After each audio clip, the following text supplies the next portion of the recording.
Hello, boys and girls. Lord Hawkeye here again. This is going to be a response to Brett Keane's little questionnaire.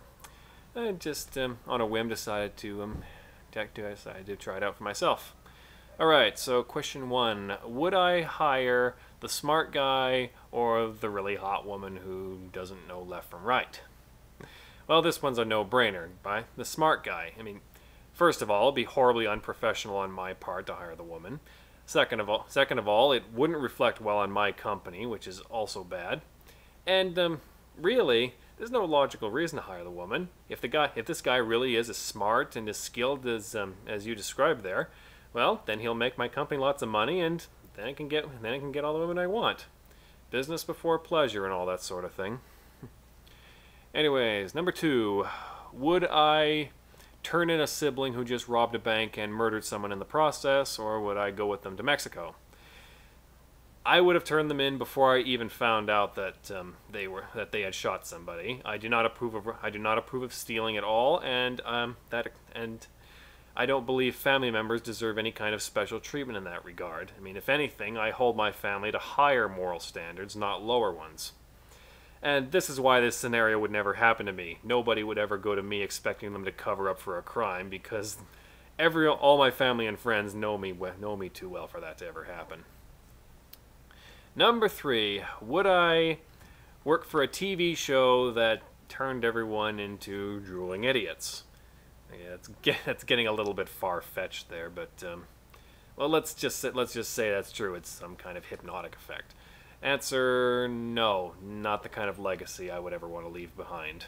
When I die, I want to smile in satisfaction that I helped make the world a little smarter. And that would be very much in contrary to that goal. So, no. Number four, the love of my life is in a car accident and is disfigured. Would I stay with her?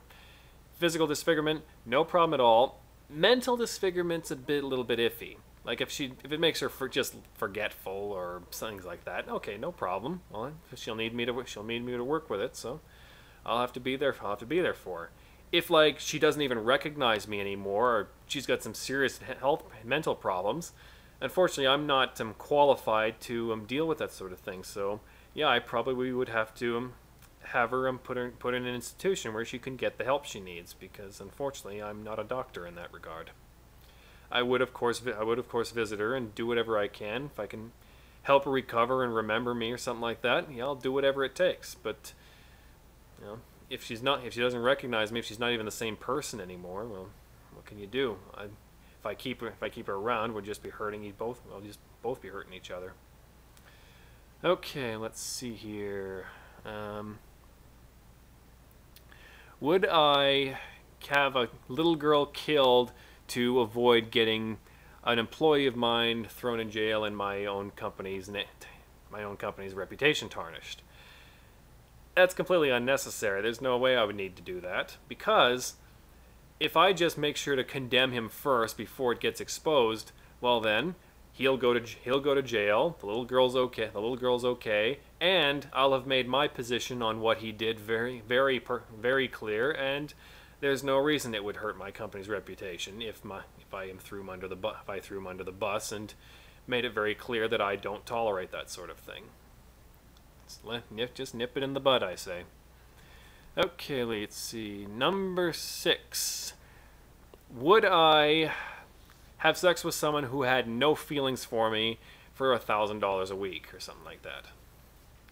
Well, the key with this is, well, first of all, I find it very hard to believe anyone would ever want to do that with me. I don't know. Maybe she's got a thing for ponytails. I don't know.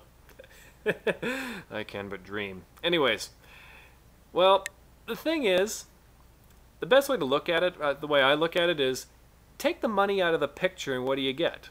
It's nothing more than sex between two consenting adults. So what's the problem? If she happens to be paying you along the way, no problem. I don't consider prostitution immoral in any sense whatsoever. I think the laws against prostitution are what's immoral, but that's a discussion for another time. So this one is very much a maybe. If I found her tolerable, if I had any reason to believe she was If I had any reason to believe she was infected, no, I wouldn't do that, of course. So it would be a circumstantial thing, but bottom line, it's not something I would completely rule out. I could be negotiated into doing it, depending on the situation.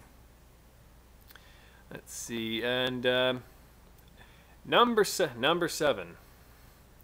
If I were the leader of a country, would I approve of the law that said you can voluntarily allow your body to be used by necrophiliacs after you die? Well, if I was the leader of a country, I'd already be working on getting rid of the government, so that'd be a little weird. But anyway, would I approve of this? I don't really think it's my place to tell people what they're allowed to do with their own bodies in the first place. I mean, if I do, then I'm saying that I own my people, which would make me a slaver, which is not something I'm terribly big on, as anyone who's watched my channel would know. So, yeah, I don't personally, I'm not a big fan of necrophilia. I think it's creepy, but I don't believe it's my place to interfere if two people are agree to something. I don't believe it's my place to come in and say, oh no, you can't do that because I have reservations against it. It's none of my business.